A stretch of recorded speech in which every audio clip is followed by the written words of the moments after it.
back here, and today I'm gonna test this TATTU airline, and I'm gonna be performing the test on Airboat Mr. Copper 2306 with dual prop Cyclone 50x51 prop.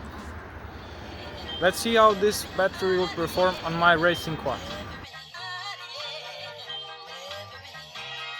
So here is the TATTU airline version 3.0 1300mAh and 120C 4S battery. It's in the pop foil, so it's protected. As you see, it has a higher discharge rate than the version 2.0. It has 20C more, so this one is 100 and this one is 120. The size of this battery is way smaller than this battery. This one is CNHL, it's 100C, and this one is 120C. The capacity is the same and they are both 4S. And you can see how the TATTU is thinner.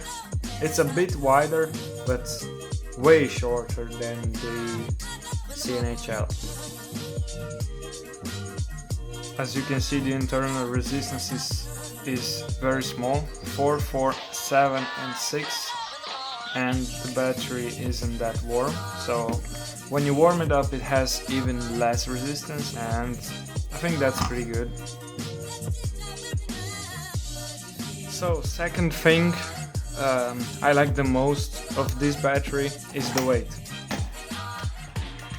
So because they are way smaller and they have thinner cells and shorter cells, it comes in 148, as you can see.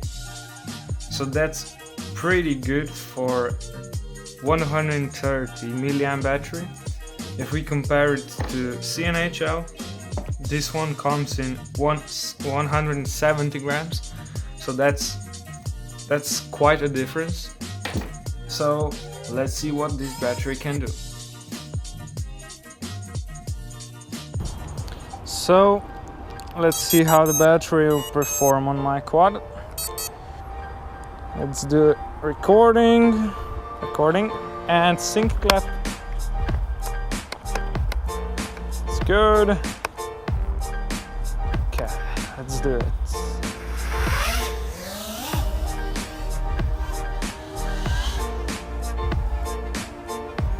Okay, as you can see, like from my experience with flying with the other batteries, I'm using less throttle for hovering and for like slow flying, and I'm gonna do full punch. That's pretty quick. I don't have a GPS, but I think it's like, from the other testing, it goes around 180 kilometers an hour at least, if not even more. So I'm enjoying the flying because it's so responsive, and like, but this quad is a bit lighter. It's 320 grams. And with this battery it's like 20 or even more, 20 or 30 grams difference between other batteries that I'm flying. So that's why it's way more punchier and responsive.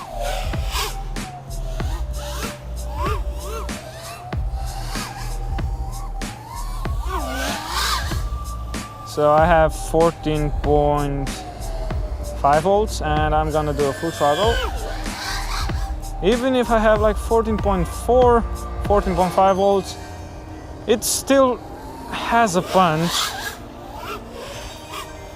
But as you can see, when I'm on like 14.2 volts, I have to be very careful because I have flown this battery, and when it comes below 14 volts, it just drops down because it cannot do any more output power. Okay, That's what I'm talking about. Okay, I still have time. 13.9. So 2 minutes and 27 seconds, almost 140 amps. These motors are very amp hungry.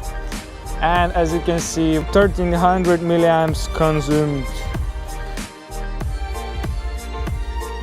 So I've done the flights, I've done the bench test, and now I can say I think this battery is punchy and very responsive, but the only thing is that you get less flight time.